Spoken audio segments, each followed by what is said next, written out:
Your range should be on one side of the room and Tichondrius should be tanked where he stands. Tichondrius will affect non-tank targets with Carrion Plague. This is a heavy hitting dot, and when that happens, move to the opposite side of the room. But try and create a line because he'll cast an ability called Carrion Swarm. Carrion Swarm will hit anyone with Carrion Plague and anyone in front of that player. If you get hit by Swarm and don't have Plague, then you'll get Plague, so it's important for Plague people and non-Plague people to be split. The tank swap ability is Tainted Blood. Once a tank gets this, the other tank should taunt off. The tank with Tainted Blood should run to the back of the room where the debuff will fall off and bloods will spawn.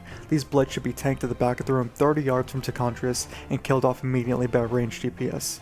Twice during each phase, Tichondrius will cast Echoes of the Void, which can be devastating damage to the entire raid. This will also spawn 4 Fell Spires for players to hide behind to avoid the Echoes of the Void damage. Try and have the raid evenly spread out behind the pillars because when you hide behind one, the Echoes of the Void will hit the pillar instead, which has a health pool. So if everyone is hiding behind the same pillar, then it'll break early and Echoes of the Void will damage the raid. On Heroic, Tichondrius will affect 2 random players with Brand of Argus. The raid should designate a spot for one of these players to go first. This spot should be the furthest spot from the raid because when Brand of Argus detonates, it'll deal less damage the further you are from the target. But the only way to detonate it is if 4 players stand on the target.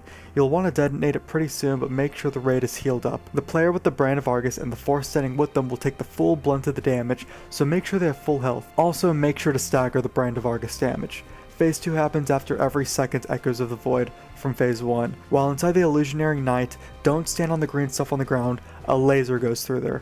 Bats will spawn around the room, which should be AoE down. Once a bat dies, it'll drop a purple orb which all players should pick up by running through it. This will last for 30 seconds once the Illusionary Knight is over and increase all damage and healing by 30%. Plus it gives plus 2% mana regen. Once the first Illusionary Knight is over, 2 ads will spawn at the back of the room. The tank not currently tanking the boss should run to the back to tank these ads.